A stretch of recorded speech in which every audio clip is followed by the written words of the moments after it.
Hi, this is going to be my week 5 activities video where we do arguments for deductive or inductive and then determining whether they're valid, invalid, if they're on true premises or false premises, and whether the argument is either sound or unsound if it's deductive, or cogent or not cogent if it is. We're going to start with question 1. The weatherman said that on the television that it is going to rain today, so it will rain today. I chose this as inductive. I said it was a weak argument because this argument doesn't rely on any evidence. The only evidence is that the weatherman is said that it was going to rain, so it's not very strong. Does it have true premises? Yes, it does. The premises is that the weatherman said it was going to rain. Is there key evidence ignored? Yes, there is. There might be other evidence stating that it is going to rain or not rain. And is the argument cogent or not cogent? I said it was not cogent because it was only based on a single statement. Here we have all Olympic gold medalists are amazing athletes. Missy Franklin and Allison Schmidt from the United States each won 5 gold medals at the 2012 Summer Olympics. It follows that Missy Franklin and Allison Schmidt are amazing athletes. So this is deductive because it's based on 2 true statements, or 2 statements that are supposed to be true. So all Olympic gold medalists are amazing athletes. That's based on the metric that Olympic gold is important. And then Missy Franklin and Allison Smith from the United States won 5 gold medals, so they won a lot of that. So therefore, that they are both amazing athletes. So it is deductive, it is valid, it has true premises, and it is a sound argument. Mark is an introvert, so Mark is a person who likes to be the life of a party.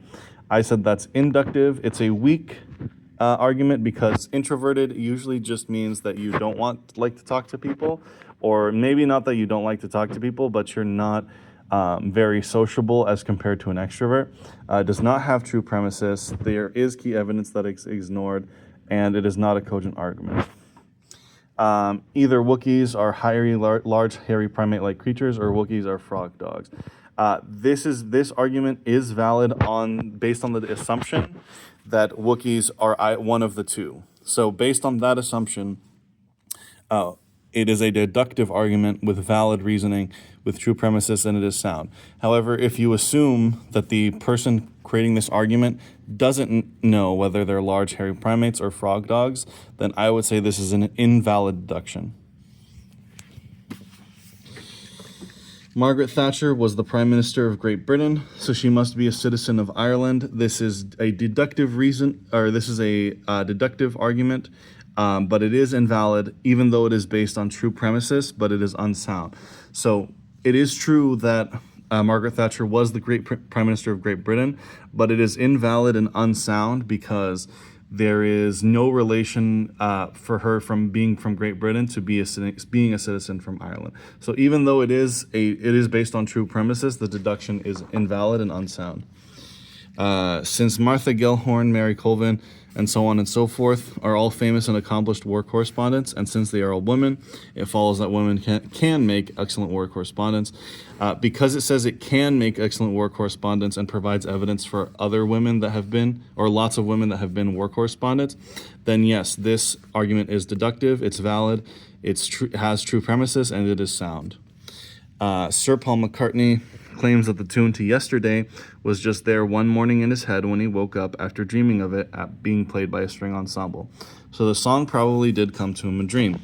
This is inductive and it is strong because the person themselves, Paul McCartney, said so, and it is based on true premises.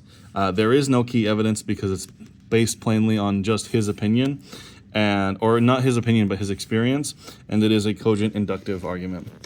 The last one is the last 4 cherry pies I bought from Marie Callender's restaurant were fabulous, so the next cherry pie will be fabulous too. This is inductive reasoning, but it is based on weak. It's based on a fallacy where if something happens a lot, it's bound to keep happening. It is based on true premises. The last 4 cherry pies they bought were delicious, but unfortunately the argument is not cogent. And that will be it for my video. Thank you for your time, and I appreciate it.